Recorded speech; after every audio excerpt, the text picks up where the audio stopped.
Hi guys, I wanted to do a video because Mars has finally moved into Aquarius. I would love to say that I could really forecast for you guys exactly what that's going to bring, but that's the thing about Aquarius energy is it's very unpredictable. I would like to say it's outside of the box also, but Aquarians don't really think that there is a box. They're wondering why people are referencing this box that doesn't even truthfully exist. It's just anything out there, untraditional, against the social norms. It's also highly intellectual.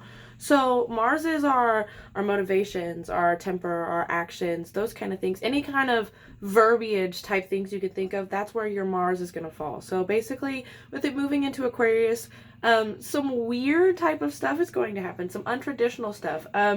This is also, I talked about Jupiter the other day being about ending cycles and growing in a new direction and so on and so forth.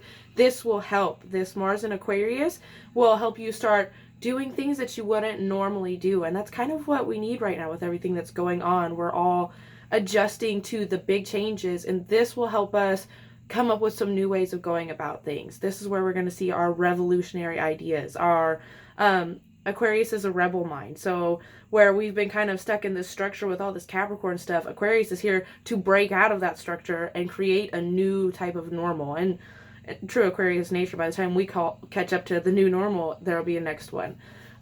Two big things I wanted to talk about right now is, at first, this Mars is going to have a square to Uranus and Taurus. Now, Taurus is a stable sign to begin with. It's our earthy things. And with Uranus there, that's kind of been what's been shaking up everything since it's been there. All of these things that we think are just our normal comforts are getting shaken and changed. And with this square to Uranus, or to Mars and Aquarius, that's going to be exacerbated. So more unpredictableness, stuff like that. The sextile that I was about to talk about is a sextile to Chiron and Aries. So you might have an unexpected old wound come up, something that you didn't even realize was there, or something that you weren't expecting to come about that maybe you thought had settled. Something like that could come up in these early days. It's at a 5-degree orb right now, but as Mars pushes further into Aquarius, that's when it's going to tighten up. So this may start now and then come to a peak in a few days. Soon after that, Venus is actually going to move into Gemini, which is going to form a nice trine to this Mars in Aquarius. This is where it's going to be a good time for us to learn new things that we didn't think about before. Gemini also needs a lot of stimulation, a lot of stuff to do. Mars in an air sign in general needs a lot of stimulation, a lot of intellectual stimulation is going to come out of this. Sorry, I lost my word.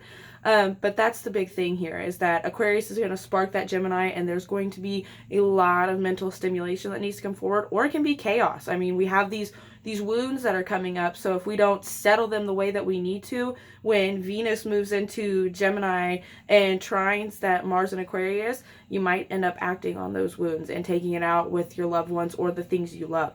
So be sure to really pay attention to what comes up in the next few days, and be ready to roll with the punches. Those are the big aspects that are coming up at first. And again, like I said, this is when it's best to embrace change, start learning new things, and start putting them into action to move forward with the way our world is going right now. As I always say, take care of yourselves and each other.